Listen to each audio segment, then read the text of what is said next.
Welcome back to another episode of the Catholic Buzz podcast. I'm Father Daniele, and joining me, as always, is Josh Sullivan. Josh, welcome to you. Thank It's you. been scorching hot these last couple of days. Crazy hot. And you've been outside. Like you've been living... That's right. We've been at the cottage. So we've been living at the cottage. We're selling our house. So we bought a house and we're selling our house. And so it's sold now. So it's all nice, finally all over. But we got to live at the cottage until we can switch our furniture and everything. But we've been in the river every day, like 2 hours in the morning, 2 hours in the afternoon, 2 hours at night with the kids. And normally my wife and I take turns, but like an hour at a time. I'll go in the river for an hour, then she comes down, we swim together for a little bit, and then she takes over for another hour and I get out. But that happens like morning, noon, and night. Oh my crazy. Gosh. And speaking of morning, noon, and night, I don't know where I'm going with this, but Matt Van Milligan's over here. And Matt... Father of all time. He abandoned this brother, me, for his own brother this week. I did. He hung out with your brother. How was that? That was great. Yeah, it was amazing. Yeah? It was, too much food. too few vegetables. But where does he live? He lives in Barrie now, but he'll be moving out to Victoria, so it's kind of a last hurrah before he goes. Right. Yeah. That's good, hanging out with the bros. Yeah. I must admit, I don't see my brothers enough, like as much as I would like to. You know, so... I probably see my brothers too much. Yeah? Yeah. Yeah. No, It's good. And summer, like usually summertime's the time where you hang out with your Yeah. family a little more, but you know, now it's like kind of... with the COVID and everything else, Yeah, right? it's uneasy. second Like, guessing. how many people do you invite? How often are you getting together? You know?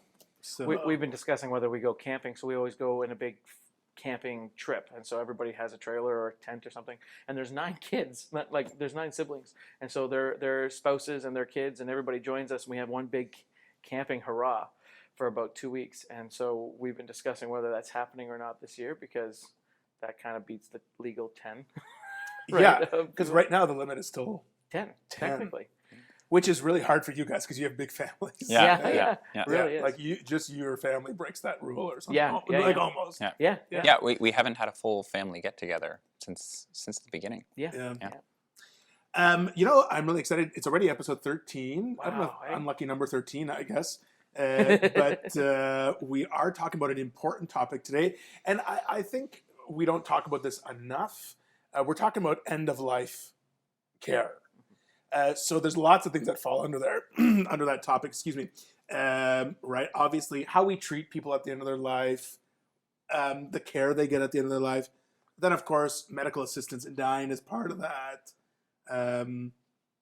Death, all those things that come at the end of someone's life. Those are hard things to talk about, and it might start a good conversation with people watching. It's been all over the news the last little bit as COVID standards and everything else, and then all of a sudden we had to call in the military into the old age homes, and then we figured out some of the standards that we're letting people live in, which is not okay. Which is not okay. I think I was telling you before we went on the air that my grandmother was in a nursing home for most of like how I can remember her is living in a nursing home because she had an accident, broke her hip, and all these different things.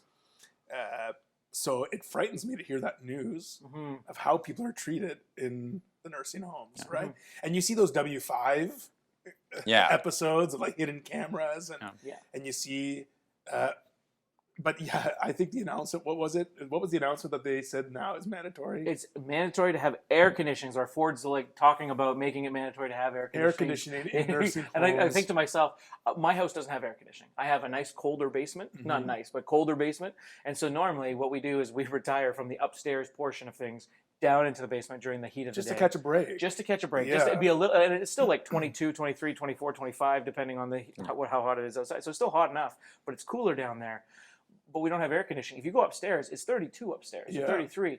If you're living in that constantly all day, that could be really, I mean, if you're working outside a little different, you get a breeze or cold water or you're healthy enough to work outside.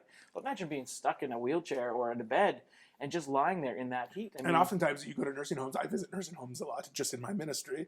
They're not one-floor homes. No, they're multiple. They're 2, 3, 4 floors homes. So the higher you go, it's hot. Yeah. And...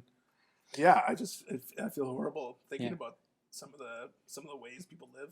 Yeah, and if you're not visiting them regularly, it takes something like COVID or something, to bring your attention to kind of conditions that people are living in there now. Whereas like in previous generations, or like it's become kind of a thing that once someone gets to be a certain age or a certain kind of restriction in their ability to take care of themselves, they go to a long-term care home, they go to an old age home. Whereas previous generations, more and more you would have seen, you take grandma into your house for the remaining years of her life, or you're directly aware of the conditions because you're the one providing them. Yeah. I think we see that often, though, today, less and less. I don't know, maybe I'm getting old and grumpy, but I see that we're caring for our elderly less than we did. I think when I saw growing up as a kid, our grandparents were always an important part of our life. We take care of them. We brought them into our homes, all that stuff. You see that less and less today. Yeah. And I feel bad, like, for people, especially when I visit people in the nursing homes and the hospitals. Like, there's so many lonely, elderly people out and about there. It's really heartbreaking, And that, I think, maybe, I don't know, is that sort of with this culture that we have, of this mentality, throwaway culture. Throwaway, out of sight, out of mind. Dave, one of the guys behind the screen here, was talking about like the throwaway culture of getting like just it's okay, we're done. You're useless now. Out of the way. Keep going on, right? Yeah. Like that's the. And I, if people feel that way, if people feel that they are useless because they can't contribute to society, they're right. We kind of give that impression. Exactly. We kind of give that impression in today's society that if you're not contributing to anything important right now, we don't have any use for you, which is awful. It's awful. And I think that's a good way of putting it. You're not contributing right now. We take this kind of like compartmentalized view of, we shouldn't take this utilitarian view in the first place, but we don't take into account kind of their whole life, their contributions over their whole life. Alistair MacIntyre, he's a Catholic philosopher, has a really great book called Dependent Rational Animals. And he talks about our tendency now to kind of compartmentalize this and completely ignore the fact that all of us at certain periods in our life have been useless. Have been useless, like have been dependent on others. And a lot of times, the people that we're kind of now designating as useless were the ones who took care of us during those times. So he's saying that in order for us to have kind of a good appreciation of others, that we need to have this holistic view of life and take care of the people who, at the bare minimum, take care of the people who took care of us. Yeah. But as a society, we should be taking more care in general. And I think that there's a fear there that because that's kind of the way we're living, where we're not taking care of the people who took care of us. That's why we need more. There's no space in nursing homes. There's no space in all these different long-term care facilities.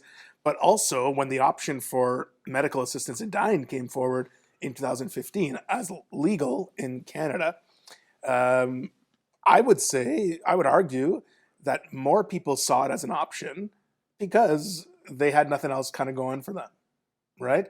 They felt like maybe they were, like their family wasn't taking care of them, their family didn't want to see them, that sort of stuff. And at some point, when do you start to feel like you're a burden to society, your family, and what kind of life are you living in a nursing home that has poor conditions or whatever it might be, right? Like there's just 100%. So much there. I don't know. Maybe I went. It's a lot. It's a lot to think about. I think one of the things though is when we put this useless title on, okay, or non-contributing to them, what we have to understand is in the Catholic faith specifically, your life isn't based your contribution to society, right? Like your life is worth the same as everyone else's, whether you can contribute, whether you're a hardworking young individual that can contribute and lift things and pull things and do everything, bunch of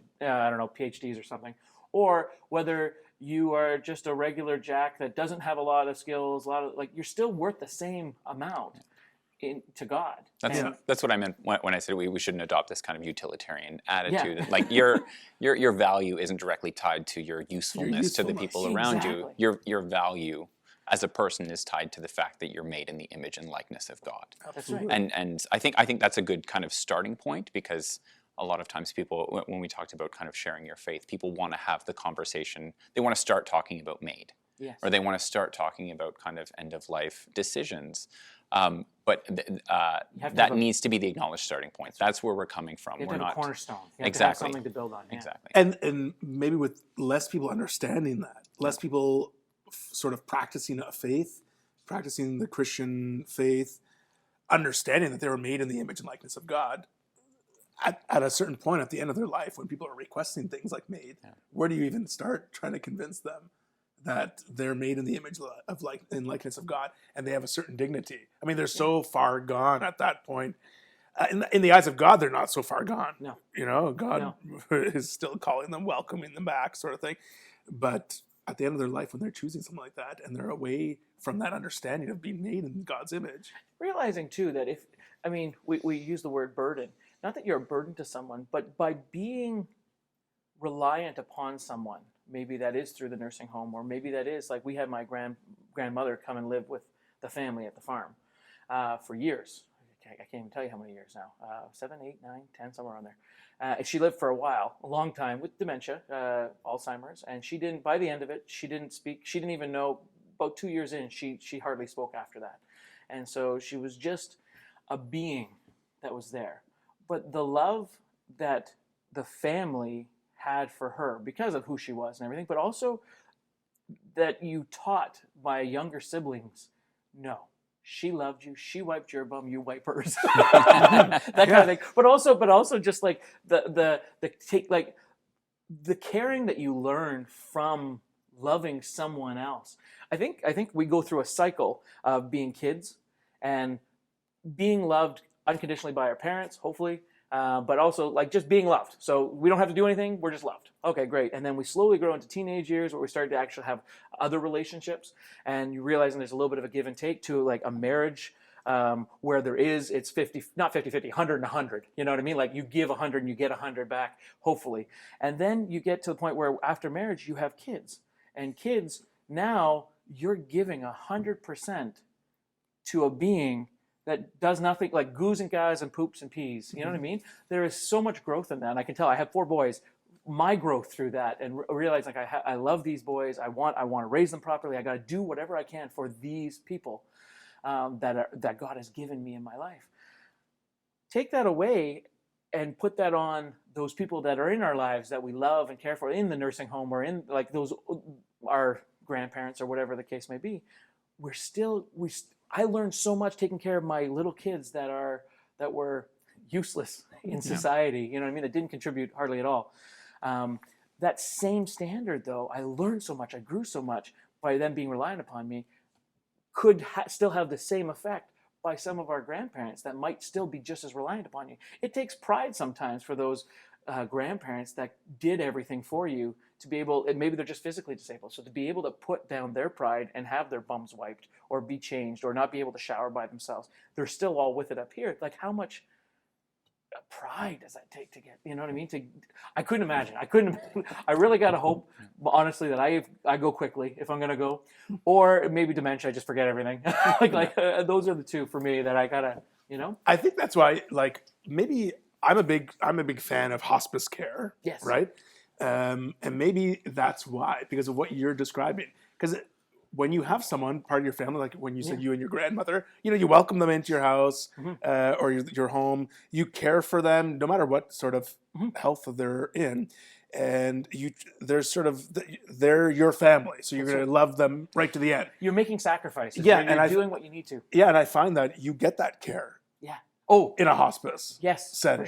For sure. That sort of comfort care when someone is palliative, and maybe that's why it's beautiful. Like I had an experience of a friend of mine who was a priest, a mentor of mine in my life, passed away a few years ago. His life ended in a hospice, right?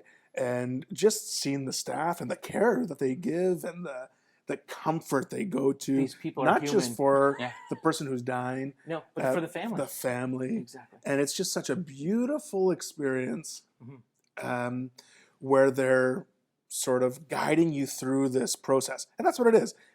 just like our life is a journey, our dying is a journey. Yeah. Right. And they sort of guide you through that process as comfortable as possible. And I think it's something really beautiful. And I think we should offer that more. Yeah. Right. Yeah, I think, and when we're talking about like the practices that the church opposes, that these kind of compartmentalizing this. And a long-term care home is where somebody goes to die, or it's where kind of out of sight, out of mind. This is where this person goes because I don't want to face death. Personally, I don't want to be confronted with the reality of death.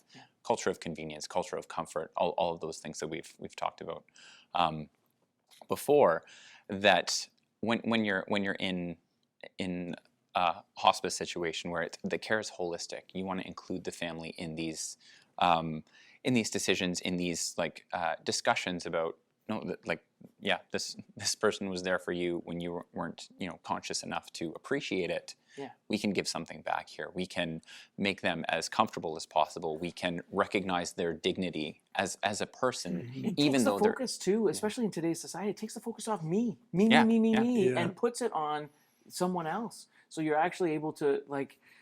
Now it is about sacrifice for me. Like it not sacrifice, but not sacrifice. How much of a sacrifice is it to take an extra 10 minutes and go for a visit? Right? I mean, like it's not that big of a deal, but that could make their day. You know what I mean? Yeah. Hard now with COVID and all that. But even a phone call, like to someone who's staying in the hospital or nursing home or somewhere, just to remind them, it's just such a lonely. And I think that's another benefit that came from COVID. We started to realize that people were experiencing this loneliness, and something as simple as a phone call, because often we say, "Oh, I have no time to go visit," but a phone call is just as good enough, My Chrissy works in an old age home, and one of the things that she always used to say was, it was so weird. It's so funny that, and probably most people that work in an old age home probably would agree with this, but most of the deaths happen after very specific times.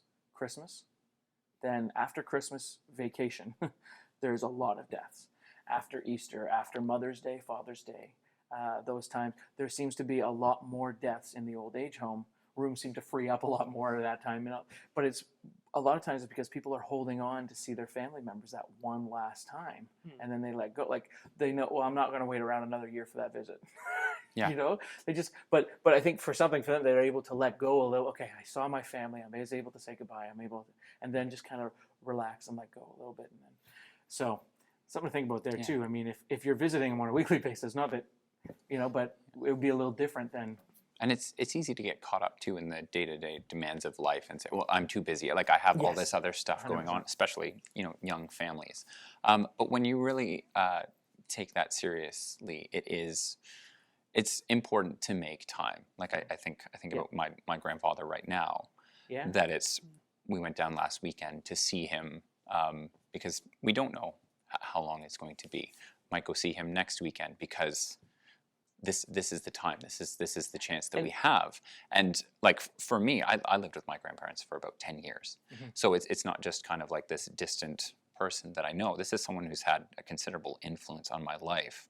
At a pretty like developmental or like a pretty formative time. Right. Everybody knows too. That's not 10 minutes away from you. That's 4 hours? 4 hours. Yeah, exactly. Like you're going 4-hour trip to go visit. Yeah, and you make time. Like that's the point I'm making. That like it's easy to get busy. It's easy to have to recognize that you have to kind of make room in your schedule to prioritize that. But when you're faced with the reality of the end of someone's life who you really care about, you make the time. Yeah. Okay, I want to jump a little bit from, we're talking about human dignity, we're talking about sort of palliative care, making time for people. We mentioned a throwaway culture, hopefully that people feel like a burden sometimes. Now I want to jump right to the dirty stuff. Medical assistance in dying, okay? So someone's at a point in their life where their suffering is so much that they request medical assistance in dying. Now, there is a difference between medically, I mean, the term is different, but from having taken something and dying because, like, so morphine, for instance. Yeah. My wife knows, being a nurse and stuff, that if I give this morphine, it could potentially, the person could pass away because of it. The difference being, I'm giving the morphine because of the pain that they're in right now, Right. not because I'm trying to kill them, right? Yeah. There's a difference there between easing symptoms, and this could be a result because of that. Not that it's going to be a result, but it could be a result because of that. But we are treating the patient, not to die, but treating the patient for the symptoms that they have. That's like the Catholic principle of double effect. Yeah. The moral teaching on double effect, that your main goal is to treat this particular pain or illness or suffering. As a result of that, something else could happen, right? That's right. But your intention was to treat And this so thing. that's what the church's standing is on it. Mhm. Is that like, Yeah, so right away, people ask these questions at the end of someone's life, like, how much do we have to do to keep someone alive? Yeah. So the church doesn't teach that at all costs, at every mean, you have to keep someone alive. Yeah. Like, that's not what they No. teach at all. In fact, it teaches that you do not have to go to any extraordinary lengths to keep someone alive. Yeah. But you are not to rush that death. No. Yeah. You are not to force that death. Yeah, you're not to be the agent cause of that death. Exactly. And I think one of the distinctions that needs to be made is between actively being the cause of death and allowing death to happen. death to happen. place. Those are kind of distinctions. Like the one of the big examples is DNR. Do not resuscitate, Do not resuscitate, yeah, exactly. on people who actually couldn't withstand, or who are old enough or frail enough to like not actually withstand CPR. That Yeah. it's like if you're You're gonna a crush them. 100-year-old person, Yeah, bones like aren't going to come back. You're gonna under crush them. normal circumstances, this is what you do to keep the person alive. Yeah. But in this case, it would not only expedite death, it would cause an enormous amount of suffering in the meantime. And I think that's one of the things. I mean, that's one of the other things. My wife, working in the old age home, she had a hard time dealing with at one time. Not that she did, but she knows that people had. And it was things like the doctor saying, okay, they cannot have liquids. Like they're on an IV or on medication or whatever to keep them, but they cannot have liquids right now, or they can't have food right now because they're going to choke and they're going to die. Like this is going to cause a death. This will cause a death, and we're not going to give them food then and liquid. That they are going to, in a sense, they're starving, although they are being fed other ways or whatever. But you know what I mean? Like this way will kill them, and it's going to be they're going to have a lot of suffering with it. So let's hold off on this, you know? And I think there's a lot of confusion even amongst Catholics of what we should believe as Catholics, or what the church teaches around this topic. Mm-hmm. But it is not morally permissible for a Catholic to participate in medical assistance in dying. Yeah. And good point, I yeah. say that on both ends. Yeah. As the person receiving medical death. assistance in dying, Yeah. or The doctor and nurse. the doctor, the nurse, Anyone who has power of attorney to the person who has make power those of attorney, decisions, the family encouraging it. Yeah. Yeah. Like all of these people, it is not morally permissible at all to participate in euthanasia. And that said, I think coming back to what we were talking about before, I think that there will be less demand and less kind of insistence on kind of the availability of that as we improve our perspective on palliative care, as we make people feel less like a burden. And I think in our discussions with those who don't have the same starting point as, you know, the dignity of human life, it follows from, you know, a person being made in the image and likeness of God, that acknowledging that there is some kind of sympathy with, it looks like compassion. You want to end suffering. You want to kind of make this this person's transition as painless as possible. But when you take into account the fact that you are effectively becoming the agent cause of that person's death, and that You're playing God. a lot of times these decisions on the part of the person in question are motivated by either kind of loneliness or depression or feeling like a burden, taking a holistic view of care, I think, does a lot to And alleviate I would add to your list fear. Yeah. People are afraid to see what's coming, you know, and naturally so. If I had a terminal illness, I would be afraid as well, right?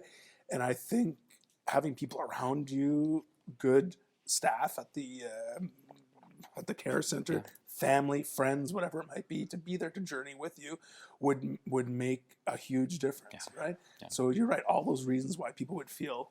So just to clarify, just so that I can wrap my head around it too, people are allowed to die. We don't have to go to extraordinary circumstances to try to keep them alive. Absolutely not. Yeah. One of the things I was told at one time was something about, like, even the machine. If the machine is needed to keep them alive, if they turn down the machine, like a breathing machine that keeps them alive and stuff. Yeah, if the machine was the only thing Keeping them going. Yeah. You know. Yeah. Then you can turn off that with good conscience. Still feel right that you were still within your moral.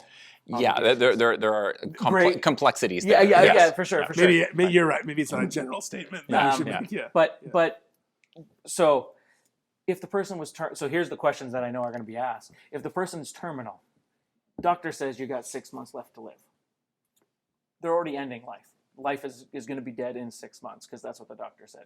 Whether it's 100% 6 months or whether it's 2 years, who knows? But they say 6 months. Person cannot then commit suicide, medically assisted suicide, take something to end their life. Why am I going to go through 6 months of chemotherapy and everything else just to do this? Why don't you give me something right now? I'll say goodbye to my family and I'll die on my own terms. Yeah, and that's what people are doing. Right. That's what we're saying is no, you're not allowed to do. Absolutely. Yeah. But if the person wanted to refuse chemo treatment, so the doctor gives them 6 months with chemo treatment or a month without, the person can honestly say, no, you know what? Like, I don't want to be sick for 6 months. My last 6 months, I don't want to be a vegetable in bed, just hardly being able to do anything, throwing up all the time, feeling sick. I'm not going to fight. I'm just going to let the cancer take its toll now. And that would be perfectly permissible by the for sure. Right? Yeah, and there is a difference there. Yeah, and at the same time can request anything for the pain that to make that passage as kind of comfortable as possible. Because that is kind of the definition of palliative care. Like I know locally we've had some controversy over whether or not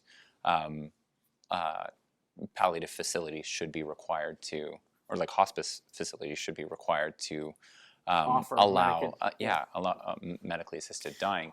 And in our case, we'd say no. Those aims are antithetical. Those palliative care is easing, making the transition to death as comfortable and as kind of.